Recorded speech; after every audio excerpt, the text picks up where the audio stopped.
ජීවිතය ගැන නැවත හැරී බැලීමක්.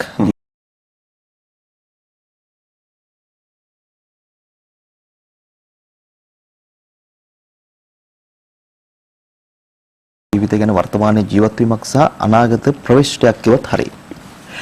ඇස් දෙක වහගෙන කවදා හරි දවසක ප්‍රශ්නයක් ගැන තප්පරයක් හරි කල්පනා කරලා තියෙනවා නම් මේ සාකච්ඡාව අපිට වටිනවා. ලෝකේ පාලනය කරන දෙවියන් වහන්සේ මිනිස්සුන්ට පණනල දුන්නට ජීවිතයේ මේ යනතුරුම ජීවත් වෙන විදිය පිළිබඳව අංග සම්පූර්ණ මිනිස්සු මේ ලෝකෙට නිර්මාණය කළා නැහැ.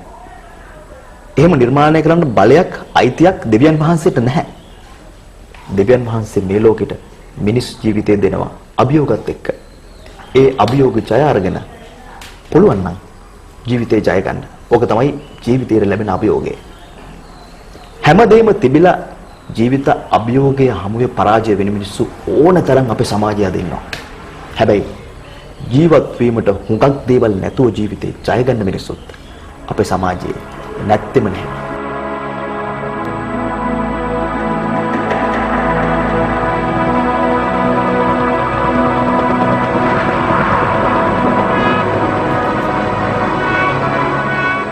මේ ඉන්නේ ඉන්දික තොටවත්ත. ඉන්දිකත් ජීවිතෙත් එක්ක අභියෝගත් එක්ක තර්ක ක්‍රමින් ගැටෙමින් හැප්පෙමින් අවසානයේ කරා යන සැබෑ මිනිසෙක්. ඉන්දිකට විශේෂ අවශ්‍යතාවයක් දැනුනේ උපතින්මද නැත්නම් මෑත කාලීනවද? උපතින්ම. ඉන්දිකට සහෝදර සහෝදරියෝ කී දෙනෙක්? නැහැ මම විතරයි. පවුලේ. එතකොට අම්මා තාත්තා තාත්තා සාමාන්‍ය කම්කරු වෘත්තියක යෙදෙන කෙනෙක්. අම්මා මම පුංචි කාලෙමයි හෘදයාබාධකින් නැති වෙන්නේ. ඒ කියන්නේ මට සාමාන්‍යයෙන් අවුරුදු 3 දී වගේ තමයි අම්මා මිය යන්නේ. වයස කොහොමද දැන්? අවුරුදු 27ක්. මට අහන්න බැරිුණානේ ඉන්දික කොයි පළාතේද ඉපදුනේ කොයි ගමේද කියලා. මම එතකොට වතුකෙදර ප්‍රදේශයේ ගාල්ල දිස්ත්‍රික්කය තුලම තමයි. එතකොට දැන් අධ්‍යාපන කටයුතු කරේ කොයි කාලෙද? කොහොමද ඉස්කෝලේ කොහෙද ගියේ? ඔව් මම පළමුව අධ්‍යාපනය ලබන්න ඇතුළත් වෙනවා වතුකෙදර ගාසිරිය බේතිස්ස කනිෂ්ඨ විද්‍යාලයට. එහිදී මට වෙන ප්‍රේල් මාධ්‍ය සඳහා වෙනත් ගුරුවරයෙකුගේ සහාය ලැබෙනවා. නමුත් යම්කිසි හේතුවක් මත ඒ සහාය අවසන් වීමත් සමග මට සිද්ධ වෙනවා අම්බලන්ගොඩ ශ්‍රී දේවානන්ද විද්‍යාලයට පිවිසෙන්න පස්වෙනි වසරේ ඉඳලා ඉතිරි අධ්‍යාපන කටයුතු සඳහා. ඔබට මතකයිනේ අර ලංකාවේම ජනප්‍රිය ගීතයක් තියෙනවා දැස නොපෙනුනත් මගේ වැටිය පාඩු නැහැ ඇඟිලි තුඩින් අතගගා ඉගෙන ගන්නෙමා. මේ ගීතේ ගායනා වුණ නිසා මේ ගීතේ ප්‍රසිද්ධ වුණේ ඉන්දික වැනි විශේෂ අවශ්‍යතා තියෙන දරුවන්ගේ අධ්‍යාපන වෙනුවෙන්. හැබැයි ඉන්දික එහෙම කිව්වට ලොකු අධ්‍යාපන දුරක් යන්නට මේ තියෙන ක්‍රමවේදය මදි වගේ නේද? ඔව් ඇත්තටම එවැනි ගැටලුවක් තිබෙනවා. එකක් පොතපත මුද්‍රණය ඊටාම අඩුයි බ්‍රේල් මාධ්‍යයෙන්. අනිත් එක ඊටාම ප්‍රමාදයි. ඊළඟට බ්‍රේල් මාධ්‍ය අධ්‍යාපනයේ ලංකාවේ තියෙන පහසුකම් ඊටාම අඩුයි. දැන් ඔබත් දන්නවා ඇති වෙනත් රටවල නම් වෙනම ටෝකින් බුක් කියලා මේ කතන පුස්තක. බොහෝ ශාස්ත්‍රීය පොතපත සාහිත්‍යමය පොතපත වාචිකව යම් කෙනෙක් ලවා කියවලා පටිගත කරලා ඒ පොත්පත් කතන පුස්තක බාරපත් කරන එවැනි පහසුකම් ලංකාවේ ඉතාම අඩුයි. ඉගෙනුම් ද්‍රව්‍ය විශේෂ අවස්ථා විශේෂම දුෂ්‍යාබාධිත මට්ටමේ ඉන්න ශිෂ්‍යයෙකුට. මට කියන්න ඔබ හදාරපු විෂයන් මොනවද? මම ජ්‍යොතිර්විද්‍යාව ඉතාම ගැඹුරින් හදාරලා තියෙනවා. තවමත් හදාරනවා. මොකද මේ විෂය කෙනෙකු ජීවත් වී මේ යනතුරුත් මම හිතන්නේ සසර ගමනේ ගමන් කරනතුරුත් හදාරා නිම කරන්න බැරි විෂයක්. ඊට අමතරව මම අධිමානසික විද්‍යාව හදාරා තිබෙනවා, গুপ্ত විද්‍යාව හදාරා තිබෙනවා. සියලුම ආගමික ඉගැන්වීම් වලට යටින් ගැඹුරින් දිවෙන අධ්‍යාත්ම විද්‍යාව හදාරා තිබෙනවා. දැන් ඔබට ගැටලුවක් නේද? අපේ දැස තිබිලත් අපි මොනවද ඉගෙන ගත්තේ? අපිට මොනවද අඩු? අපි මොනවද ජීවිතේට කරගෙන තියෙන්නේ? ඉන්දික මේ හැමදේම ඉගෙන ගත්තේ ඔබ කොහොමද කියලා මට ලෝභ නැතුව කියන්න පුළුවන්ද? මම පුංචි කාලේ ඉඳලා මට තිබුණු ප්‍රශ්න කීපයක් තිබුණා. ඒ එකක් තමයි මම කියන්නේ කවුද? ඇයි මම වෙන කෙනෙකු නොවේ මම වුනේ? මෙන්න මේ ප්‍රශ්න දෙකට උත්තර සොයා ගැනීමේ දාර්ශනික වමනාවක්, දාර්ශනික පිපාසයක් මම දන්න අවුරුදු 4-5 ඉඳලා ඉතා දැඩිව මා තුළ දැල්වෙමින් මාව මෙහෙවුවා කියලා මම හිතනවා. ඒ හරහා මට හැම විෂයකම, හැම කාරණයකම, හැම සිද්ධියකම යටින් තිබෙන සත්‍යයත් මතු පිටින් තිබෙන අසත්‍යයත් වෙන වෙනම වෙන් කර ගැනීමේ උවමනාව මා තුළ දැඩිව ඇති වුණා. ඒ නිසා මම මේ හැම දෙයකම සත්‍ය සහ අසත්‍ය සොයන ලොකු උවමනාවක් තිබුණා. ඒ උවමනාව විසින් තමයි මම හිතන්නේ මම අද මේ ඉන්න ආස්ථානයේ මාව කැඳෙවි කියලා. නමුත් ඔබ මේ විශේෂ අවශ්‍යතාවයක් තියාගෙනත් මෙවැනි පුළුල් දැනුම් පරාසයක් කොහොමද ලබා ගන්න නිසා මේ දේවල් කොහොමද ග්‍රහණය කරගන්නේ? ඔබ දන්නවද පොසොන් පොය දවසට රුවන්වැලිසෑය වඳින්න අනුරාධපුරේ ඉන්න අය යනවා ඊටම අඩුයි කියලා. යන අතිබහුතරයක් ඊටම දුර බැහැරින් යන අය. ඔබ දන්නවද වතුර වැඩියෙන්ම වටින්නේ නියන් සහ මේ යම් යම් ජල හිඟයන්ගෙන් පීඩාවටපත් වුණු ජනතාවට කියලා. ඒ නිසා මටත් ඒ સિદ્ધාන්තයේ ආකාරයෙන්ම බලපානවා. මොකද මට දැනුම ලබා ගැනීමේ හැකියාව සහ ක්‍රමවේදයන්ගේ උණතාවය නිසා මට තදබල දැනුම් පිපාසයක් තියෙනවා. ඒ නිසා මට හැකි හැම ක්‍රමයකින්ම මම දැනුම හොයා යනවා. කිසිදු ඒ කියන්නේ ભેදයකින් තොරව මට මුණ ගැසෙන ඕනෑම විශේෂේශ්‍රයක ඕනෑම අංශයක් මම හදාරනවා. ඒ නිසා මට කතෝලිකයෙක් මුණ ගැහුනොත් මම බයිබලය ගැන කතා කරනවා. මට ඉස්ලාම් භක්තිකයෙක් මුණ ගැහුනොත් මම කුරානය සහ හදීස් ගැන කතා කරනවා.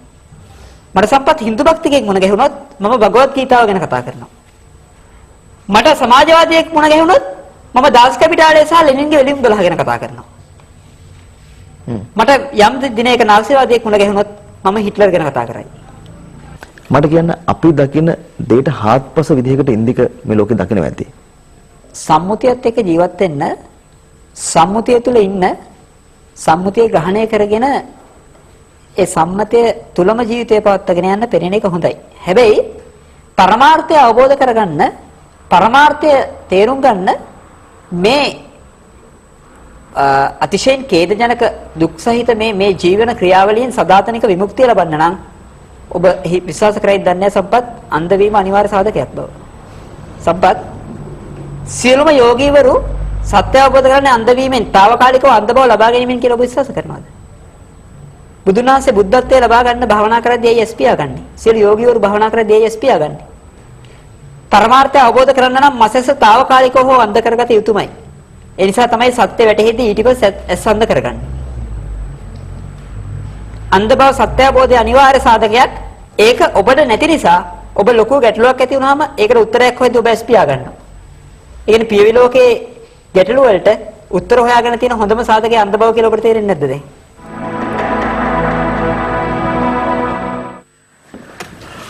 පුටුවක වාඩි කරවලා නිකන් කන පැලෙන්න ගැහුවා කියලා තේරෙන්නේ නැද්ද මේ ප්‍රකාශය? තාම පැහැදිලි දිශා දැන් ඔකල ඔය වැඩේට අංජන අපි අතුරු කණ්ඩායම ගියේ. අපි යනකොටත් ඉන්දික පිළිබඳව ලොකු අවබෝධයකින් තොරව තමයි අතරම ගියේ දිශා. ඒකට හේතුව මේ අපිට අපේ මම හිතන්නේ අපේ සරත් කුමාර පෙරේරා මහත්මයාගේ පණිවිඩයකට තමයි අපි එතන සේන්දු වෙන්නේ. කොහොම හරි අපි ගිහිල්ලා ටිකක් කතා බහ කරාට පස්සේ අංජනම මට කිව්වා දිල්ෂාන් සම්පත් ඔය කතාව නවත්තන්න අපි රෙකෝඩින් එකේම ඔය සියල්ල කතා කරමු කියලා. ඒකට හේතුව ඉන්දිකත් එක්ක දිගින් දිගට කතා කරද්දී සමහර විට ඉන්දික කියන හුඟක් දේවල් රෙකෝඩින් එකේදී අතපසු ඒ කියලා හිතලා අපේ පූර්ව කතාව නැවතුවා. කතාව නවත්තලා ප්‍රශ්නාවලිය හදාගෙන කෙලින්ම රෙකෝඩින් එකේදී යොමු කළා. මම දන්නේ අතින් අල්ලගෙන ඉලා වාඩි කරලා මාත් ගුටි කෑවා වගේ තමයි මට දැනුනේ. සමහර වෙලාවට මේ ලෝකේ අපි මොනවද දන්නේ කියලා හිතනවා. මේ ලෝකේ අපිට මොනවද පේන්නේ කියලා හිතනවා. අපිට වඩා මේ ලෝකේ පේන මිනිස්සුන්ට දෙයියෝ පෙනීම දුන්නේ නැත්තේ ඇයි කියලා හිතනවා. මේ ලෝකේ බොහොම සරලව කිව්වොත් හරි පුදුමයි. ගොඩක් දේවල් අපිට තේරෙන්නේ නැහැ කියලා හිත හදාගන්න පුළුවන්කමක් අපි ළඟ තියෙනවා කියලා අපිට ලැජ්ජ නැතුව කියන්න පුළුවන්. අඩුම තරමින් දවසකට එක පොතක් හරි එක පරිච්ඡේදයක් හරි කියවන කෙනෙකුට මැරෙනකම්ම කියවන පරිච්ඡේද ගන්නට වැඩිය මැරෙනකම්ම කියවන පොත් ගන්නට වැඩිය හුඟක් දුර ඈතට ඉන්දික කියවලා තියෙනවා. මම දන්නේ කොහොම කියවලාද කියලා. හැබැයි ඒ දැනුම ඉන්දික ගාව තියෙනවා ඒ සම්භාරේ. කොහෙටද යන්නේ? අපි යමු අනුන්ගේ ප්‍රශ්න වලට ඇඟිල්ල නම් ගන්න එපා. එතින් තමයි යන්න වෙන්නේ අපිට. අනුන්ගේ ප්‍රශ්න වලට ඇඟිලි ගහන එක නම් ඇස්පේන එක නැති වෙන්න ඕන. ඇස් නොපෙනෙන කෙනෙක් ඇස් පෙනෙන කෙනෙකුට එහෙම ප්‍රකාශයක් කරනවා මීට විනාඩි 15කට 20කට කලින් ඔබ දැක්කා. සමහර විට ඔහු කිව්වේ දෙවියනි මට පෙනීම ලබා නොදුන්න එකට ස්තුතියි වගේ ප්‍රකාශයක් කියලා ඔබට හිතෙන්නේ නැද්ද? කොහොම වෙතත් සමහරු ලෝකයේ දකින්න විදිහ ඔබයි මමයි ලෝකයේ දකින්න විදිහට වඩා වෙනස් වෙන්න පුළුවන්. ඇත්තම කතාව. අපි ලෝකයේ දකින්න විදිහ වැරදි, ඔහු ලෝකයේ දකින්න විදිහ හරිද කියන එකයි අපි හරියටම තේරුම් ගන්න ඕන. එහෙම තේරුම් ගන්න නම් ඔහු කියන දේ ඊට වඩා ටිකක් ගැඹුරින් අහන්න වෙනවා. මරුණට පස්සේ ಗುಣකතනදී තමයි මේ පුද්ගලයා කවුද කියලා හරියටම හඳුනා ගන්න පුළුවන් වෙන්නේ සමාජයට. එතකන් ඒ කෙනාට හඳුනා ගන්න බෑ. හැබැයි ඉන්දික පුංචි වයසේදී හොයනවා. ඉන්දික කවුද? මට මොනවද කරන්න පුළුවන් කියලා. හොයපු කෙනා ඔබට හම්බුණාද? හොයපු කෙනා තවමත් හම්බ වෙලා නැහැ සම්පූර්ණ. මම කවුද කියන එක හොයාගෙන මම මගෙන් මිදීමේ උත්සාහය මම තවමත් කරනවා. ඒ තමයි මම හිතන්නේ සියලු ආගම්වල මෝක්ෂය එහෙම නැත්නම් නිර්වාණය කියලා කියන්නේ. නමුත් මට යම් අංශ මාත්‍ර හැඟීමක් තිබෙනවා මම මේ පෘථිවි තලයට යම් යුග මෙහෙවරක් කරන්න. යම් ආගමික ශාස්ත්‍රවරු, ආගමික මුනිවරු ඒ වගේ යම් යුග මෙහෙවරක් කරන්න විශ්වයේ යම් කිසි බලවේගයක් විසින් පෘථිවිය මතට తాවකාලික ගමනක් සඳහා එවුන් ලැබු පුද්ගලෙක් කියන එක. ඉන්දික ජ්‍යොතිර්වේදයේ කොච්චර දුර ඇවිල්ලා තිනවද අද වෙනකොට? ජ්‍යොතිර්විද්‍යාව කියන්නේ මහා සාගරයක් නම් මම හිතන්නේ මගේ ළඟ මාසදුව තියෙන්නේ මගේ සුලංගිලි තුඩට ස්පර්ශ වුණු පුංචි දිය බිඳුවක් විතරයි. මගේ පුද්ගලික මතය. නමුත් මම ජ්‍යොතිෂයේ බොහෝ ශේෂ්ඨවල ඊටාම අංශු මාත්‍ර දැනුමක් මාසතුව තියෙනවා. මම මුලින්ම පැහැදිලි කරන්නම් ජ්‍යොතිර්විද්‍යාවේ තිබෙන අංශ. ජ්‍යොතිර්විද්‍යාව කියලා කියන්නේ මේ විශ්වයේ අපිට ආලෝක වර්ෂ ගණනක් ඇතැම් විට 70ක්ම ලක්ෂ ගණනක් ඈතින් දුරින් පිහිටි යම් යම් ආකාශ වස්තු යම් යම් තාරකා රටාවන් පෘථුවියේ සාපේක්ෂ චලිතයත් සමග පෘථුවියට ඇති කරන බලපෑම් සහ පෘථුවියේ වාසය කරන ජීවීන් කෙරෙහි ඒ බලපෑම් ඇතිවන ආකාරය කල්තියා හඳුනාගෙන ඒ තුලින් අපට සිදුවිය හැකි හිතකර දේවල් වළක්වා ගැනීමට සහ හිතකර දේවල් වර්ධනය කර ගැනීම සඳහා ගොඩනැගූ අපූර්ව සුවිශේෂ විද්‍යාවක්. මම හිතන්නේ ලෝකේ ජ්‍යොතිෂ තරම් ආකර්ශනීය රසවත් ඒ වගේම සංකීර්ණ විෂයක් තවත් නැහැ කියලා මම හිතනවා. කෙනෙක් උපදින මොහොතේ නැගිනිර සිටිජෙන් උදා වෙන ලක්ෂණයක්. ඒ කියන්නේ යම් තාරකා රාශියක් තියෙනවා හැමතිස්සෙම. එතකොට කෙනෙක් උපදින මොහොතේ නැගෙනහිර සිටිජෙන් උදාවන තාරකා රාශිය ලක්ෂණයේ සලකා අංශක 360ක ಖಗೋලය තුල ග්‍රහයන් පිහිටන ආකාරය නිර්ණය කොට සකස් කරන අහස් සිතියම තමයි හඳහන කියලා කියන්නේ. මෙන්න මේ අහස් සිතියම ඇසුරින් පුද්ගලයාගේ උපතේ සිට මරණය දක්වා ජීවිත විස්තර කථනය කරන විෂය පළවෙනි කොටස ජන්ම ජ්‍යොතිෂ විද්‍යාව. ඊළඟට සූර්යාගේ කිරණත් ඒ වගේම වෙනත් ග්‍රහයන්ගෙන් වෙනත් තාරකාවන්ගෙන් එල්ලවන අහිතකර තවමත් ක්වොන්ටම් භෞතික විද්‍යාවටවත් හසු නොවු යම් යම් කිරණ තරංග ප්‍රමාණයන් අවම කරගෙන හිතකර කිරණ පරාසයක් තුළ අපේ කටයුතු සාධනය කර ගැනීමට සාර්ථක කර ගැනීමට හේතු වන සුබ නැකත් සුබ හෝරා සෑදීම සඳහා භාවිත කරන වෙනම විෂයක් තිබෙනවා මුහුර්තක ජ්‍යොතිෂ විද්‍යාව කියලා. ඊළඟට ඔබ දන්නවා මේ දැනට නම් ඒ තත්ත්වයේ යම් වෙනසක් තිබෙනවා. නමුත් මෑතක් වනතුරුම කිතුණු කතෝලික ඉස්ලාම් සහෝදරවරුන්ට ජන්මපත්‍ර තිබුණේ නැහැ. ඔවුන් ජන්මපත්‍ර සකස් කරන්නේ නැහැ. නමුත් දැන් නම් මේ තත්ත්වයේ වෙනසක් තිබෙනවා. හේතුව දැන් මම පෞද්ගලිකවම දන්නවා බොහෝ කිතුණු කතෝලික ඉස්ලාම් සහෝදර ජනතාව අලුත් උපදින දරුවන් වෙනුවෙන් ජන්මපත්‍ර අනිවාර්යයෙන්ම සකස් කරනවා. එවැනි යම් සංස්කෘතික ලක්ෂණයක් දැන් පැහැදිලිවම මේ පෙනෙන්නට තිබෙනවා.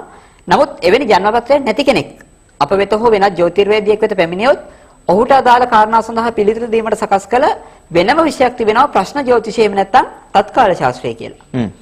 ඊළඟට මේ තවත් වෙනම විෂයක් තිබෙනවා මේ ග්‍රීක මහා ගණිතඥ පයිතගරස්තුමන් විසින් ආරම්භ කොට ලෝකට දායාද කළ ඒ කෙනෙකුගේ ජන්ම දිනයට අදාළ දිනාංකය ඒ සියලු අංක එකතු කිරීමෙන් ලැබෙන දෛවාංකය සහ ඔහුගේ හෝ ඇයගේ නාමාක්ෂරයන් එකතු කිරීමෙන් ලැබෙන අංක විශ්ලේෂණය කිරීමෙන් ජීවන පලාපල කථනය කරන අංක විද්‍යාව. ඒ ජ්‍යොතිෂය තවත් විෂයක්. ඊළඟට ජ්‍යොතිර්විද්‍යාවේ දැනට තවත් වෙනම විෂයක් තිබෙනවා නාඩි ජ්‍යොතිෂය නමින් කෙනෙකු උපදින වෙලාවේ ග්‍රහයන් තැන්පත් රාශි ගැන පමණක් සලකා සහ රාශි එම ග්‍රහයන් අයිති නැකත් පිළිබඳ සලකා බැලීමෙන් පලාපල කථනය කරන. ඒක බොහෝ දුරට ඉන්දියාවට සීමා වුණු විෂයක්. ඊළඟට ජ්‍යොතිෂයේ දැනට තියෙන නූතනම සංකීර්ණම සහ නිවැරදිම ක්‍රමය තමයි රාශි චක්‍රය කොටස් 249කට බෙදලා එම කොටස් 249න් ඒ අදාළ කෙනා උපදින මොහොතේ ඍජුවම පෘථුවියට එල්ලවන උපකොටස් එහෙම නැත්නම් උපස්ථාන පිළිබඳ සලකා බලා පලාපල කථනය කරන ක්‍රිෂ්ණමූර්ති පද්ධති ක්‍රමය. මෙන්න මේ ක්‍රම තමයි ජ්‍යොතිෂයේ තවත් ඉතා විශාල ප්‍රමාණයක් තිබෙනවා වාස්තු විද්‍යාව, හස්තරේඛා විද්‍යාව, අංග ලක්ෂණ විද්‍යාව ආදී. මෙන්න මේ ක්‍රම තමයි ප්‍රධාන වශයෙන් ජ්‍යොතිෂයේ තිබෙන්නේ. මේ සියලු ක්‍රම පිළිබඳ අඩු වැඩි වශයෙන් මම යම් අවබෝධයක් ලබාගෙන තියෙනවා. මිනිස්සු ඇයි මේක පස්සේ විශ්වාසයෙන් හඹාගෙන යන්නේ? මිනිසුන්ට මොකද්ද ලැබෙන්නේ? මිනිසුන්ට මේ හරහා යමක් කරන්න පුළුවන්ද? ඔය කියන ග්‍රහලෝක වලට මිනිසුන්ගේ ජීවිතේට බලපෑමක් කරන්න පුළුවන්ද?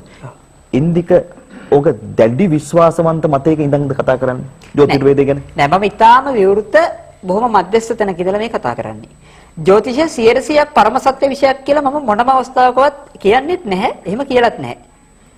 මොකද එහෙම විෂයන් මේ මම හිතන්නේ නැහැ මේ වාස්තවික ලෝකයේ තුල වාස්තවික විෂයන් අතර තියෙනවා කියලා.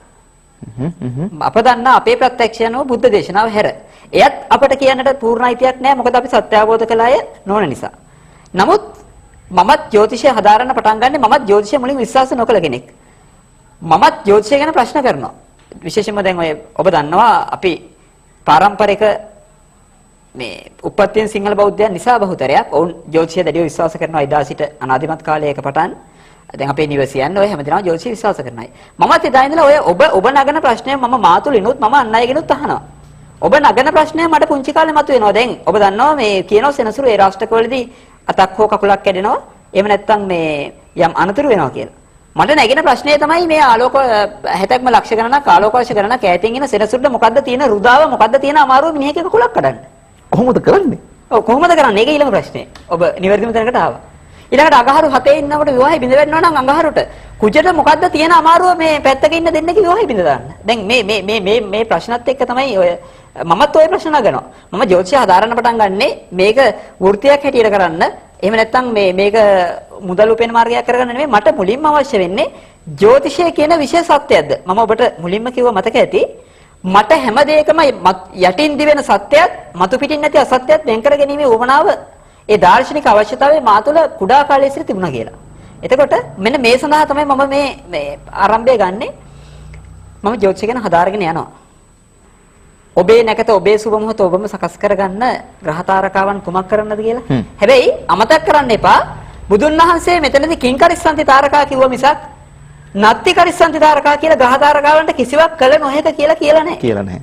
බුදුන් වහන්සේගේ ප්‍රශ්නයක් තියෙනවා. ඒ ප්‍රශ්නේ අපි උත්තර හොයන්නේ නැතුව ඒ ප්‍රශ්නේ ජ්‍යොතිෂයට පහර දෙන ආයුධයක් බවට ජ්‍යොතිෂයට පහර දෙන ගලක් බවට පත් කර ගැනීමේ ඛේදවාචකයක් තියෙනවා. ග්‍රහයන් කියලා කියන්නේ සංකේත පද්ධතියක්. සැබවින්ම ග්‍රහයන් විසින් මිනිස් ජීවිතයට කරන කිසිම දෙයක් නැහැ. හැබැයි මිනිස් ජීවිතයට සිද්ධ වෙන දේවල් පිළිබඳ යම් නිගමන සංකේතාත්මකව ලබා ගැනීමේ මෙවලමක් හැටියට ග්‍රහයන් භාවිතා කරන්නට පුළුවන්. සමහරක් වෙලාවට දිශාන දැන් ඊළඟට අහන මොන ප්‍රශ්නද කියන කාරණෙත් හිතේ මග ඔලුවට එනවා. දැන් මම අංජන දිහත් බලනවා. අංජනත් මොන්ටක දිහා බලන් ඉන්නවා. දැන් කොහොමද දැන් මම දැන් ඉස්සරහට මේක එඩිට් වෙලාද කියලා කොහොමද තව ඉස්සරහට සාකච්ඡා කොටස් කීපයක් තියෙනවා. සමහරක් වෙලාවට ජ්‍යොතිර්වේදය ගැන හෝ නැත්නම් අද්භූත විද්‍යාව පිළිබඳව නැත්නම් එහෙම නැත්නම් අධිමානසිකත්වය පිළිබඳව ඉන්දිකව ප්‍රශ්න කරද්දී සමහර ප්‍රශ්න මගෙන් ගිලිහිලා යන ප්‍රශ්න ඉන්දිකම අහලා ඒවට ඉන්දිකම උත්තර දෙන අවස්ථා තිබුණා.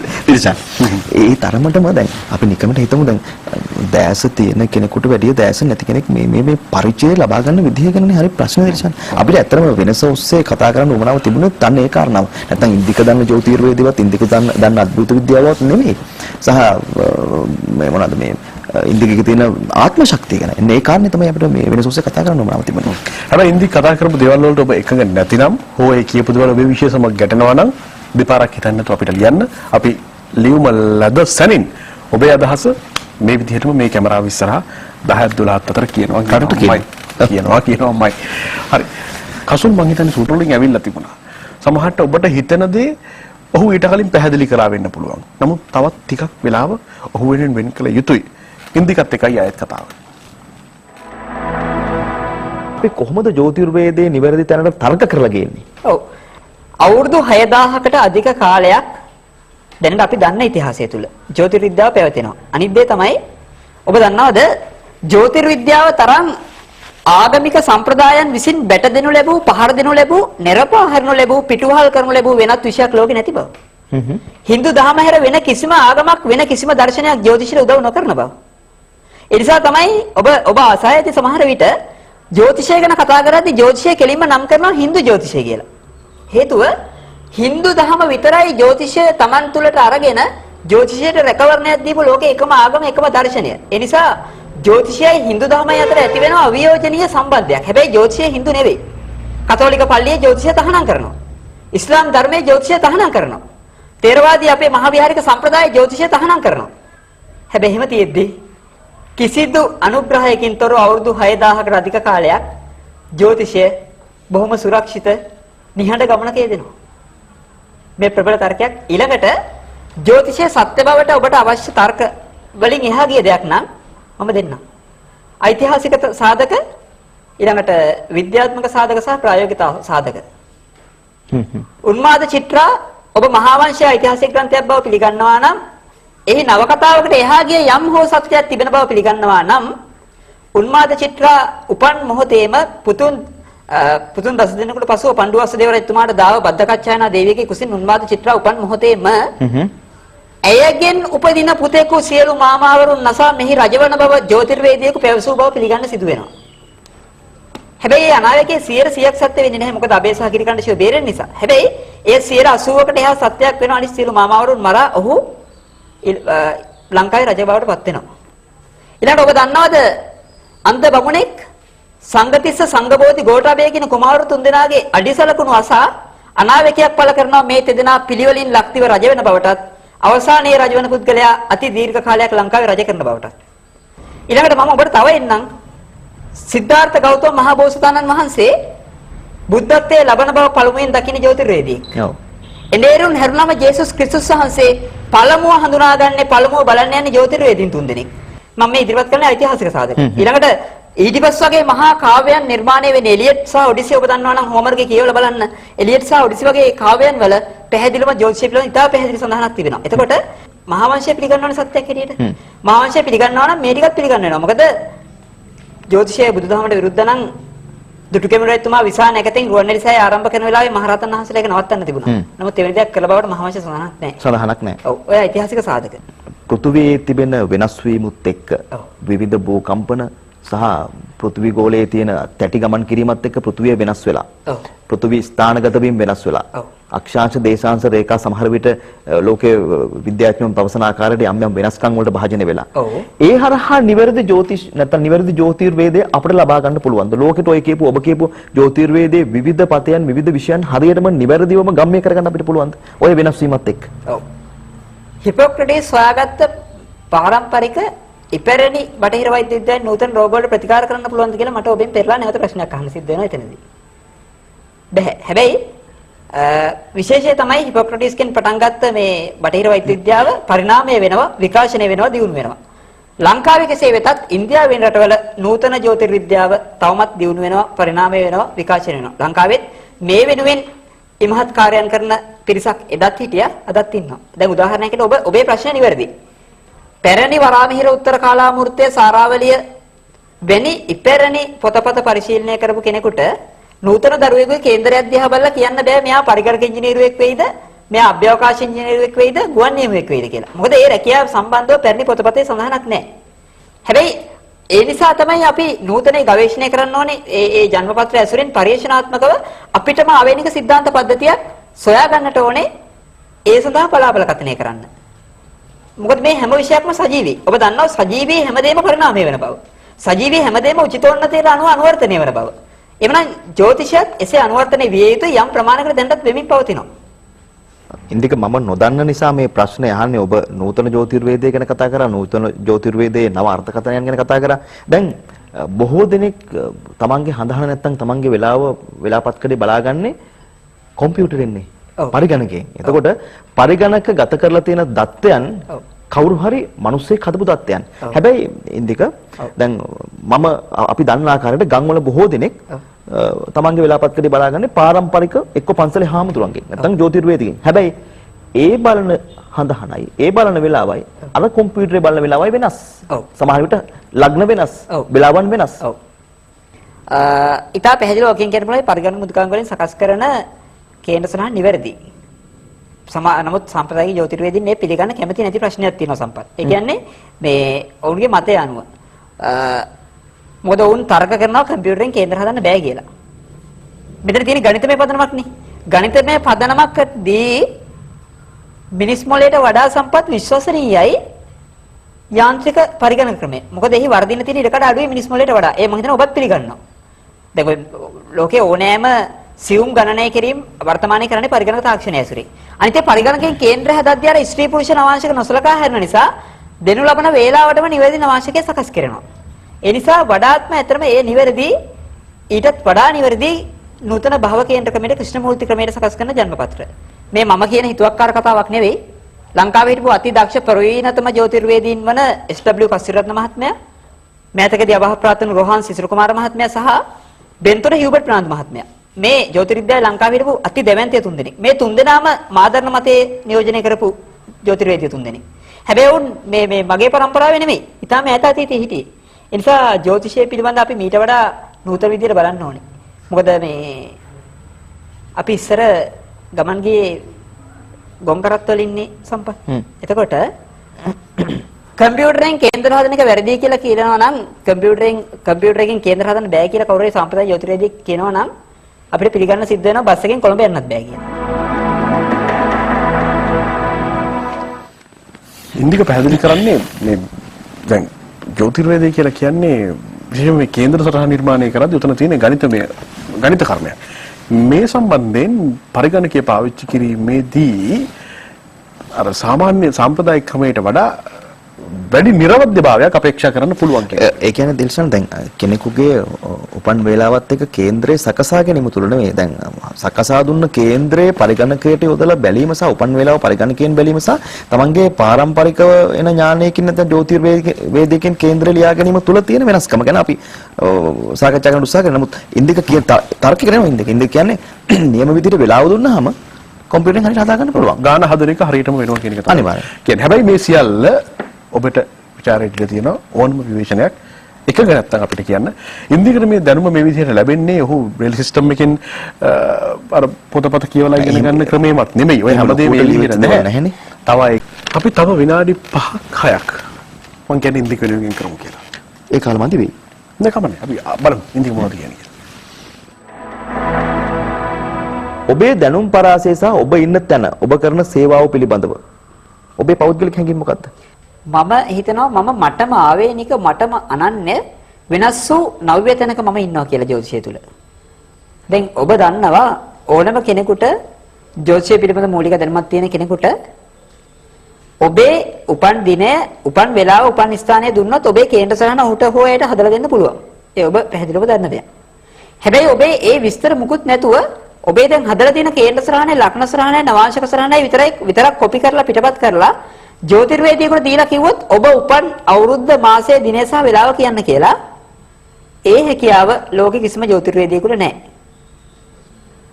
නමුත් එවැනි ජන්මපත්‍රයක් ඔබ මාතරපත් කරොත් ඕනෑම කෙනෙක් ඒ ජන්මපත්‍රයේ හිමි කෙනා උපන් අවුරුද්ද, උපන් මාසය සහ ආසන්න වශයෙන් උපන් දිනය පැහැදිලිවම කියන්නට පුළුවන් කිසිදු සැකයකින් තොරව. අපි හිතමු දැන් ඔබ මගේ අතටපත් කරනවා පවුලක 4 දිනකගේ කේන්ද්‍ර සටහන් උපන් දින කිසිවක් නැතුව. ඒ කියන්නේ අපි හිතමු අම්මා තාත්තා සහ දුව පුතාගේ කේන්ද්‍ර සටහන්. මට ඉතා පැහැදිලිව මේ කේන්ද්‍ර සටහන් ලග්න සහ නවාංශක සටහන් පමණක් පරීක්ෂා කිරීමෙන් කියන්නට පුළුවන් මව්පියන්ගේ සහ දරුවන්ගේ ලග්න වෙන වශයෙන්. එය ඔබ පරීක්ෂණාත්මකව කැමති නම් කරලා බලන්න උපන් දිනය, උපන් වේලාව හෝ දසාශේෂය නැතිව ලග්න සටහන, ඒ කියන්නේ ලග්නේ කොටු 12 ග්‍රහයන් පිහිටන ආකාරය සහ නවාංශකයේ කොටු 12 ග්‍රහයන් පිහිටන ආකාරය පමණක් ඇතුළත් ජන්මපත්‍ර පිටපතක් ලංකාවේ ඕනම ජ්‍යොතිර්වේදියෙකුට දීලා පුළුවන් නම් ඔහු උපන් අවුරුද්ද, මාසය, ආසන්න වශයෙන් දිනය සහ උපන් නැකත පාදේ කියන්න කියලා. හැබැයි මම මේ අභියෝගයෙන් පැහැදිලිවම බාර ගන්නවා. අධිමානසික විද්‍යාව භාවිතා කරලා මේ ලෝකේ වැඩගත් මිනිස්සු අපිට පුරාතනයේ පවා හම්බ වෙනවා. අපිට කරන්නට මේ මානසික සිතුවිල්ලට කරන්න බැරි දෙයක් නැහැ කියන කාරණේ එතන ඔප්පු වෙනවා. ඉන්දික ඒ විෂය පිළිබඳ කොච්චරක් දුර ඉගෙනගෙන තියෙනවද? කොතෙන්ද ගිහින් තියෙනවද? මගේ ප්‍රියතම විෂය අධිමානසික විද්‍යාව.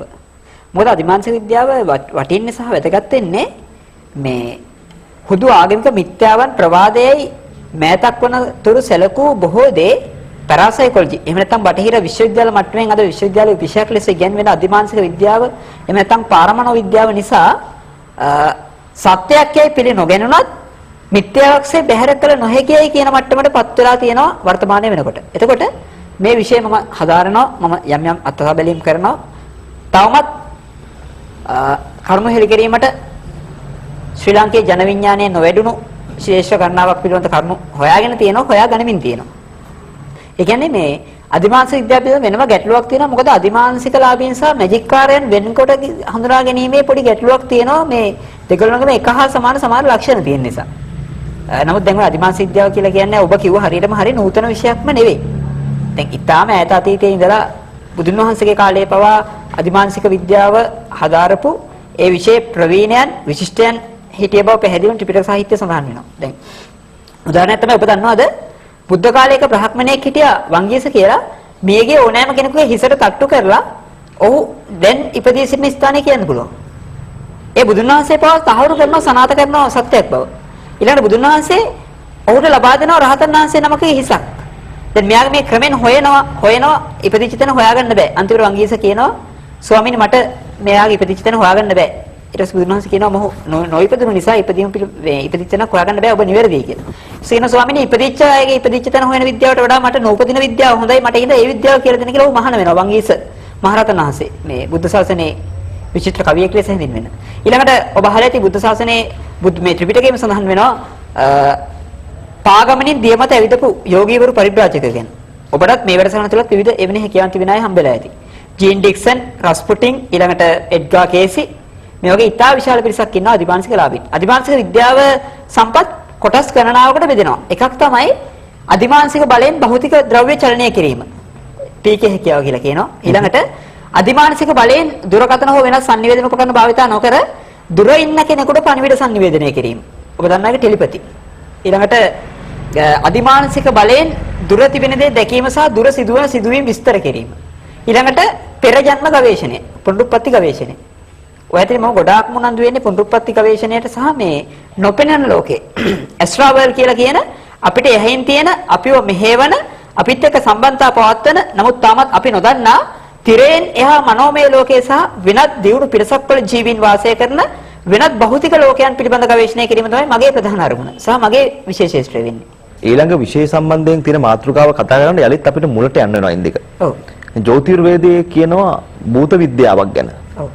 ඔබ ඒ කාරණේ විශ්වාස කරනවද? ජ්‍යොතිර්වේදය විතරක් නෙවෙයි. ආයුර්වේදයේ කොටස් 8ක් තිබෙනවා. ආයුර්වේදය කියන්නේ ජ්‍යොතිර්වේදයේ නියුන් සහෝදරය. ඔව්. ආයුර්වේදයේ කොටස් 8ක් තිබෙනවා මේ අෂ්ටාංග ආයුර්වේදය. අෂ්ටකර්ම. ඔව්. එහි එක කොටසක් තමයි භූත විද්‍යාව. භූත විද්‍යාව කියලා කියන්නේ ඊටාම පැහැදිලිව අපගේ පියවියසට නොපෙනෙන ක්වොන්ටම් භෞතික විද්‍යාව තුළ කියන ප්ලාස්මා හැම නැත්නම් හතරවෙනි පදාර්ථ අවස්ථාවේ පවතින තවමත් නූතන විද්‍යාත්මක උපකරණ මගින් ග්‍රහණය කළ නොහැකි මනෝමය කායික ජීවීන් සහ ඔවුන්ගේ බලපෑම් පිළිබඳවත් ඔවුන්ගේ බලපෑම් අපේ ජීවිතයට බලපාන ආකාරය කළමනාකරණය කර ගැනීම පිළිබඳවත් සකස් වන සුවිශේෂ විෂයක්. ඒ විෂයේ විවිධ අත්හදා බැලීම් එක ඉන්දිකට අත්දැකීම් තියෙනවද? විශේෂයෙන්ම ඔය භූතයන් ආවේශයෙන් භූතයන් සම්බන්ධ අත්දැකීම් සහ මම එවැනි අය සමග මම ගනුදෙනු කරනවා. ඒ හරහා මම යම් යම් තොරතුරු ලබා ගන්නවා. ඒ ලබාගත් තොරතුරු බොහෝ විට නිවැරදි වූ බව මම අත්දැකලා තියෙනවා. හැබැයි මෙතන සම්පත් එක් දෙයක් කියන්නට ඕනේ. ඊට පැහැදිලිව ඔය බොහෝ දිනෙක දැන් භූතයන් ආවේශ වුණා කියලා කියනවනේ. සහ එවැනි තත්ත්ව ඇති වෙනවනේ. ඒ බොහෝ දේ ඇත්තම භූතයන් ආවේශ වුණු අවස්ථාවලට වඩා ස්ප්ලිට් පර්සනැලිටි එහෙම නැත්නම් ද්විත්ව පෞරුෂය කියන මානසික රෝගය. ඊටාම කලාතුරකින් තමයි ඊටාමත්ම කලාතුරකින් තමයි මනුෂ්‍ය ශරීරයකට ඔය ක්වොන්ටම් භෞතික විද්‍යාව කියන හතරවෙනි පදාර්ථ ප්ලාස්මා අවස්ථාවේ පවතින මනෝකායික ජීවියෙක් ඇතුල් වෙන්නේ. ඒ ඊටාම කලාතුරකින් සිද්ධ වෙන දෙයක්.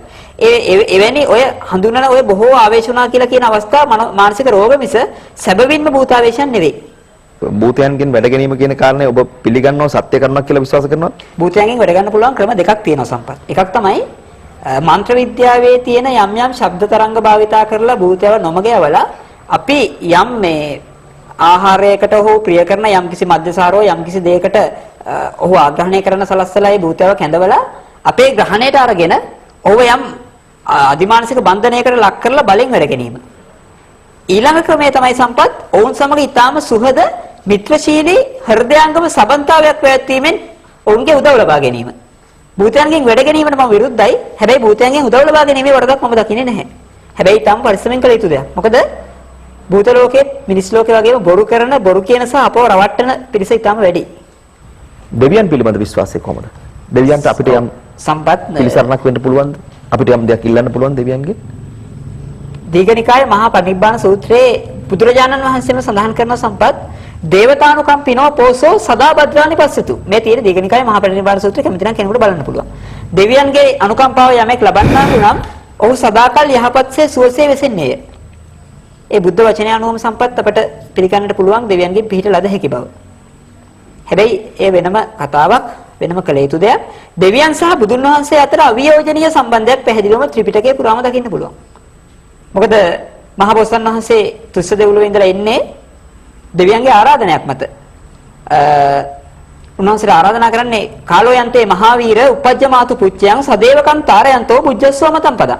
මහාවීරයන් වහන්සේ මේ මෞකසක පිළිස්න ගැනීමට සුදුසු කාලයයි මිනිස්ලෝ උපත ලබා සත්‍යතුරාර්ය සත්‍ය අවබෝධ කොට දෙවියන් ඊතර කරනු පිණිස උතුම් අමා නිවන දසනු මැනවි කියලා තමයි ආරාධනා කරන්නේ. එතකොට ඒ ආරාධනාව අනුව තමයි බෝසත්ණන් වහන්සේ මිනිස්ලොවට එන්නේ. ඊළඟ දිගනිකයි මහා ප්‍රධාන සූත්‍රයේ කියනවා මහා බෝසත්ණන් වහන්සේ පිළිසනගත් මොහොතේ සිට බිහිවන මොහොත දක්වා සතරවරන් දෙව්රජ දරුවන් බෝසත් මාතාව මහා මායා දේවිය ආරක්ෂා කළ බව සම්පත්. ඊළඟට කියනවා මහා බෝසත්ණන් වහන්සේ මෙලොව එළිය දුටු වහාම ඒ මේ මහා බෝසත්ණන් වහන්සේ බාරගත්තේ සතරවරන් දෙව්රජ දරුවන් ශක්තිය රජතුමා සහ සහම්පති මහා බ්‍රහ්ම රාජා බව. ඉතින් මේ කරුණ අනුව බුදුදහමට කිසිසේත්ම දේව සංකල්පේ විරුද්ධ නැහැ. හැබැයි මේ දේව සංකල්පේ අපි වර්තමානයේ යම් වරදවා ගැනීමක් කරලා තියෙනවද කියන ප්‍රශ්නේ තමයි තියෙන්නේ සම්පත්. ත්‍රිපිටකයේ කිසරයක් කියලා තියෙනවද? ත්‍රිපිටකය කියලා කියන්නේ සූත්‍ර පිටකය, විනය පිටකය, අභිධර්ම පිටකයනේ.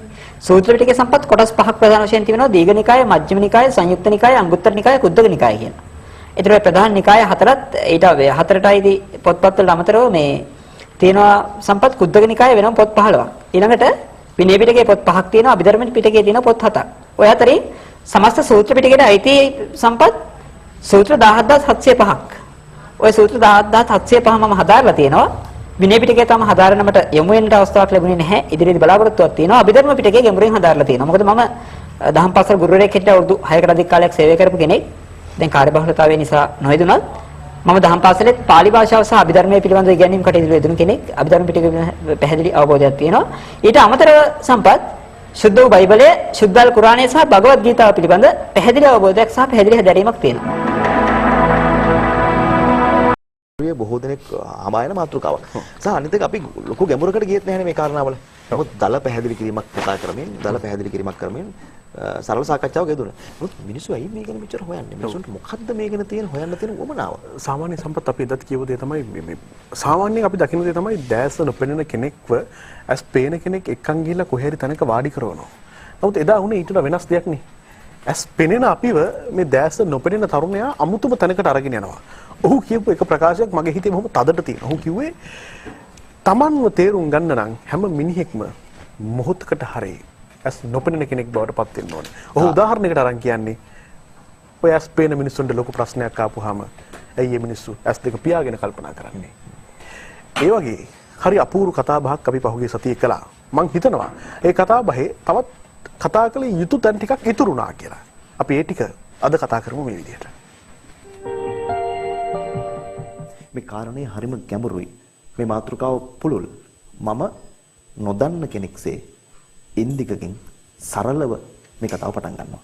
අපි අදත් ආවේ ඉන්දික මුඩ ගහන්න.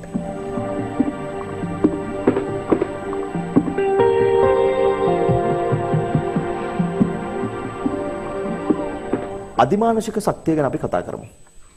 ඔව්. ඔබට පුළුවන් දල පැහැදිලි කිරීමක් කරන්න. ඔව් සම්පත් ලෝකේ විවිධ විෂයන් විවිධ විද්‍යාවන් ලෝකයේ නිර්මාණය වෙලා දායාද වෙලා තියෙනවා. විවිධාකාර වූ දේ ගැන හොයන්න, ගවේෂණය කරන්න, අධ්‍යයනය කරන්න, ඒ තුලින් මිනිස් ජීවිතයේ වඩා ඵලදායී සාර්ථකයක් බවට පත් කර ගැනීම සඳහා යම් පිටුවහලක් ලබා ගන්න. ලෝකේ තියෙන විද්‍යාවන් අතර ඊටාම පැරණි, ඊටාම ගැඹුරු, ඊටාම විස්තර විද්‍යාවක් තමයි සම්පත් අදිමානසික විද්‍යාව කියලා කියන්නේ. මේක යෝග විද්‍යාව කියලා කියන්න පුළුවන්. එහෙම නැත්නම් කෙනෙකුට පාරමණව විද්‍යාව කියලා කියන්න පුළුවන්. ඊටාම විචිත්‍ර විද්‍යාවක්. ඔබ මගෙන් අහනවා අදිමානසික විද්‍යාව ගැන සරල පැහැදිලි කිරීමක් කරන්න කියලා.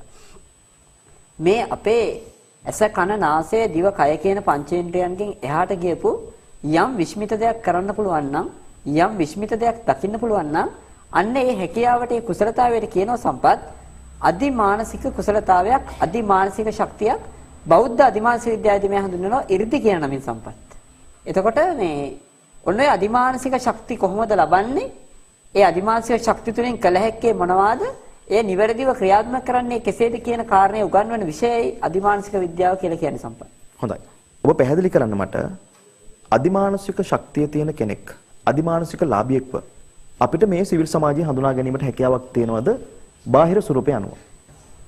ඇත්තටම අවසාන විග්‍රහයේදී නම් දෙන්න වෙන්නේ සම්පත් බෑ කියන උත්තරේ.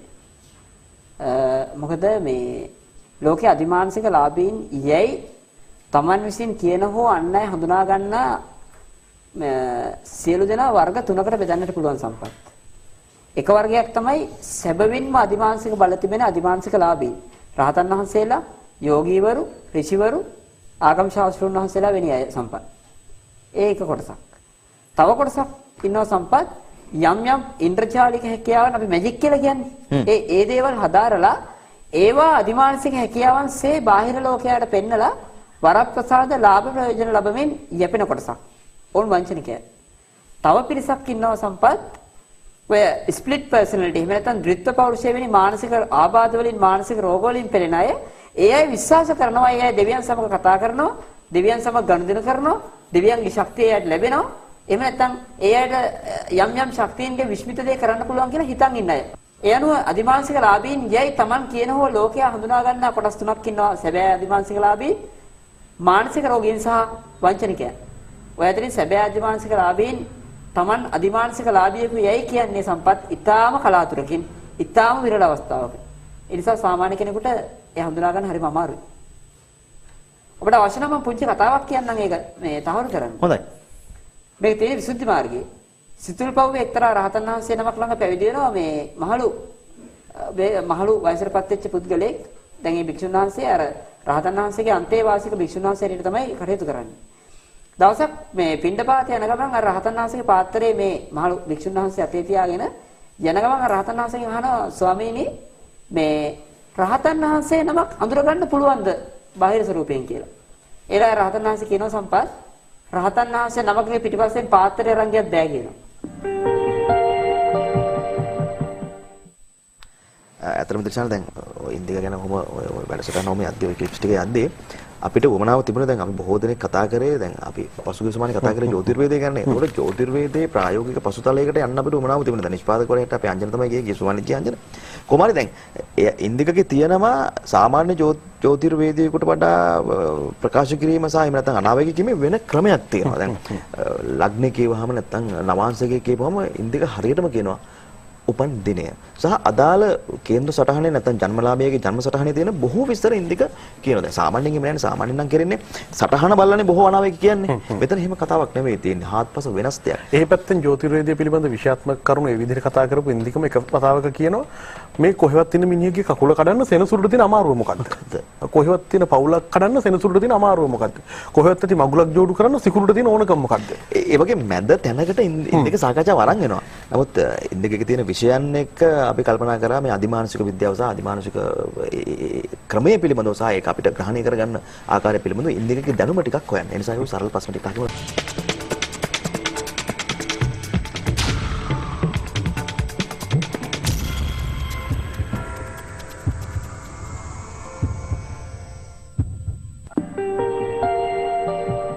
අදිමානසිකත්වය අදිමානසික විද්‍යාව සහ මේ ශක්තියන් ගැන ලෝකෙම කතා කරනකොට ලෝකෙට දෙන්න උත්සාහ කරන ඔය කියන අදිමානසික ලාභීන් සහ ඔය කියන අදිමානසික ශක්තිය තියෙන පුද්ගලයන් මේ ලෝකෙට කිසිම දෙයක් දීලා නැහැ. අඩුම තරමින් අබමල් රේණුවක දෙයක්වත් දෙන්න බැහැනේ ඔය මිනිස්සුන්ට කියලා. අපේ ආයුර්වේදයේ තුල තියෙන සියලුම ඖෂධ සම්පත් පැරණි ඍෂිවරු, පැරණි මුනිවරු, යෝගීවරු අදිමානසික ඥාණයෙන් අතීන්ද්‍රිය ඥාණයෙන් සොයා ලෝට දායාද කරපු දේවල්.